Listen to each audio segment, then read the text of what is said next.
Did you know that there used to be a 3-cent coin in the history of US currency?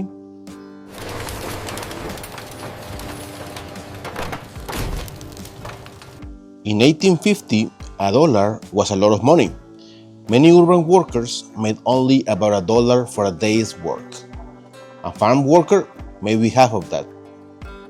Home-prepared food was priced in pennies per pound, and you could buy a simple cooked meal for 5 cents or less. The 1-cent coin in circulation at the time was large and inconvenient to carry in any quantity, such as this one. This is made out of copper.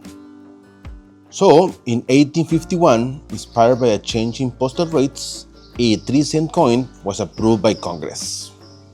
From the beginnings of production in the US, coins were made of metals that had an equivalent bullion value to their denomination.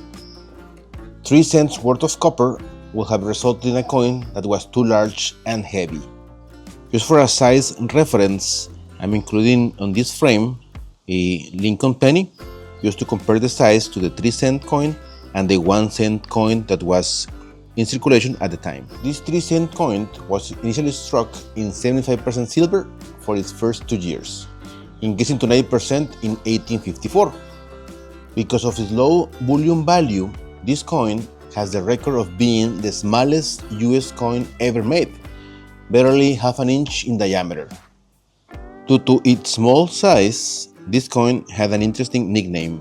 It was called the fish scales. With the onset of the Civil War, Americans began hoarding coins as a hedge against economic collapse, and bullion coins virtually disappeared from circulation. By the war's end in 1865, Congress authorized production of a new copper-nickel 3-cent coin to get the denomination back into circulation. It was only meant to be a temporary issue, but its popularity, along with considerable urging by nickel magnate Joseph Wharton and his friends in Congress, led it to become the official coin in circulation. Larger than the tiny silver coin, the nickel 3-cent coin remained in production until 1889. It stopped production because people got confused with the silver dime. They are practically the same size. The back of the coin is very similar between the two of them. There's a Roman numeral number 3 on both of them, and the design is pretty simple. There is no mint mark in any of the coins because both of them were only minted in the Philadelphia Mint. In worn and circulated conditions, these coins will set you back the silver one in an average of $50 to $70, and the nickel one between $20 to $40, depending on the grade and condition. However, if you want to learn more about coin grading and prices, I suggest you to download this app. It's called the PCGA's Coin Facts. It has all of the American coins ever minted. So in this case, let's select the 3-cent option. You can see the 3-cent silver and the nickel one that we just reviewed, and let's see some information about them.